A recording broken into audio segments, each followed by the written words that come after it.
eshowe uthi khona naye nangiya ubane uSiphamandla Mfondini uSiphamandla Mtshali ukhona nangu noDonda ngiyambona Mfondini ukhona mfakaxolo Donda nangu abani ubani phaya uSiphamandla okay sesidlula kuye pha nangu uSibu uNdlovu ukhona naye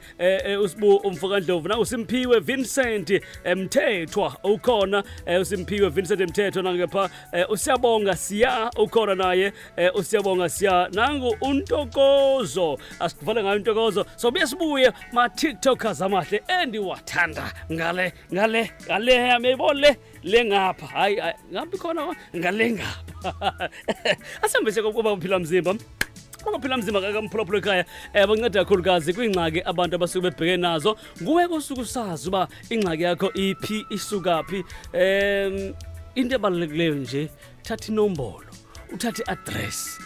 ngomhla ka11 twendikhumbuze kuyiwe emanzini nanku kusicelo mfoka sinama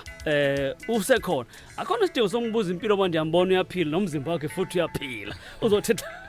qhamuka kaphila mzimba futhi sicela abantu kubulisa mfowethu uyaphila futhi ngibingelele mfoka Mthwezi ngibingelela abalaleli kwiZilomzansi mfowethu uqhamuka kaphila mzimba vele sikutethele uhlala phezulu kwayo le ndaba yakaphila mzimba usiphatheleni namhlanje boti mfoka Mthwezi uphila mzimba isikhungo esiphezulu eselapha ngamakhambi esintu uphila mzimba health product noma ungasesha ku Facebook useshe ku TikTok useshe ku YouTube uzosithola nje uphila mzimba health product lapha kwaphila mzimba ke sinethuba lokugcina onyakeni esinalo kulonyaka uthuba lokugcina lokuya emanzini empophomeni impophome siyakuyona ke ihlanzeke kakhulu sihamba ngomhla ka11 okusho ukuthi ngomgqibelo kuleli sonto elizayo ngomhla ka11 October siyahamba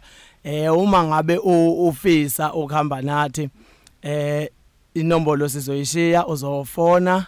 ukuthola information engcono noma ngabe uyabhuka mawufuna ukubhuka ukuthi sikubala ukuthi ube khona emotweni ngoba imoto ziyesicwale kakhulu lapha kwaphila mzimba ke ngithi ake ngikhulume kakhulukazi nabantu abasha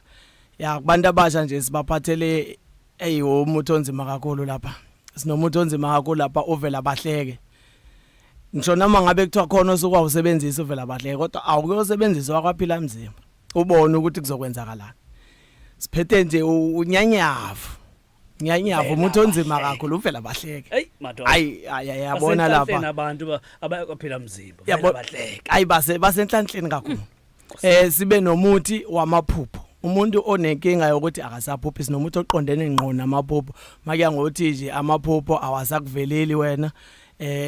namaphupho waphupaya kwenzeki nje ufikelwe abantu bakini abadala abangasekho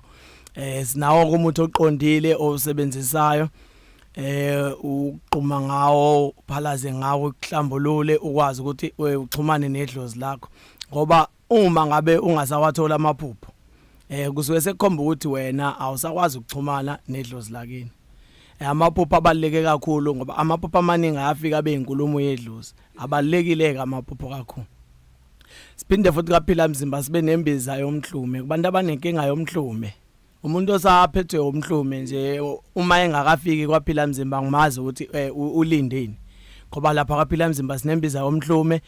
imbiza eshesha kakhulu noma ngathi usunesilonda ngala ngemuva noma ngathi usuneyintsumpa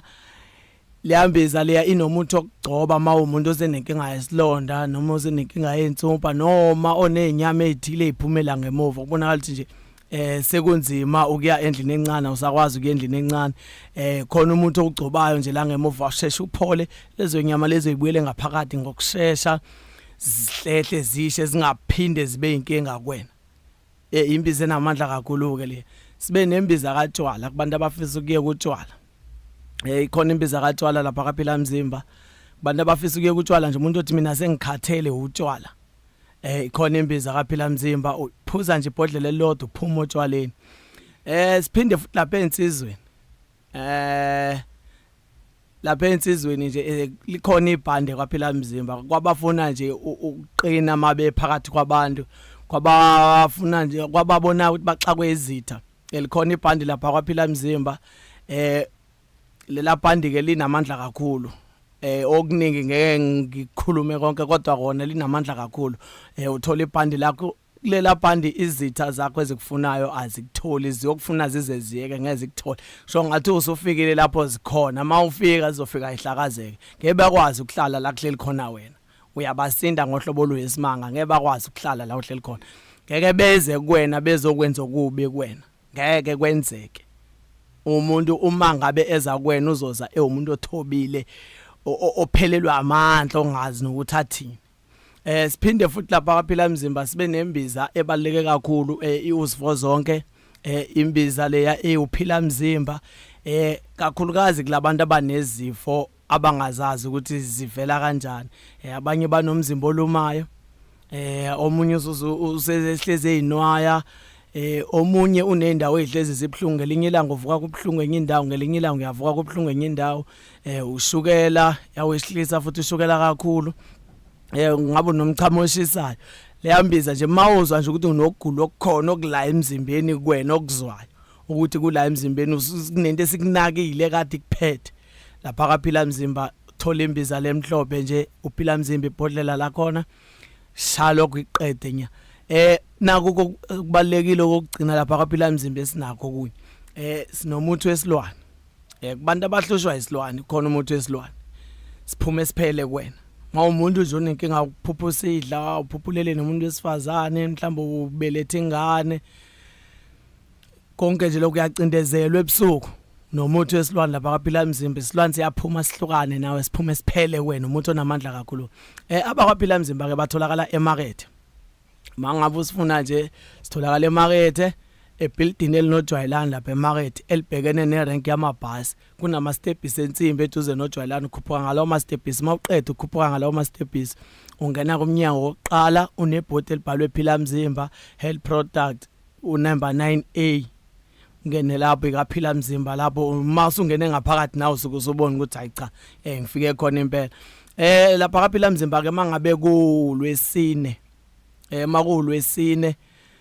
wena ngomgqibelo insuku zembuzo mawufisa ukubuza okuthile uyafika ngolwesine nangomgqibelo uma ngabe ufuna ukuhlola okuhlola kuba yisonto sifula zonke izinsuku u5 sifula ngo8 ekseni sifala ngo5 ntambama lapha phila mzimba siyatholakala ku Facebook TikTok YouTube so sithola lapho search nje uphila mzimba health product follow page ulike la kufanele ulike khona usubscribe lapho kufanele usubscribe khona ukwazi ukuthola konke okuvelayo lapha kaphila mzimba inamba ozosithola kuyona lapha kaphila mzimba kakhulukazi kulabo abafisa ukuya empophomeni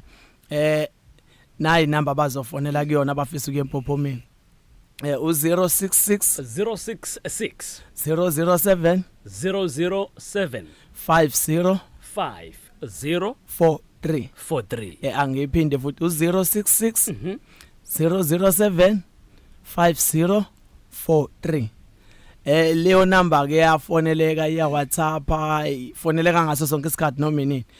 kulabo abasegoli esicela ukubashiyela nayi number kubantu abasegoli abafuna ama product akwaphila mzimba inumber u078 834 8277 kulabo abasesitenga abafuna ama product akwaphila mzimba u078 359 0571 bawethu abantu bafone bekwazi ukuthola ulwazi olanele siyabonga kakhulu Nkosi bhuti siyabonga kakhulu Macelwane sikhipha le ngoma ayi babuya ngebhokisi umuntu encane akadlali nengane hey Nkosi nekhaya elisho uyalibona kodwa hayi Nkosi bhuti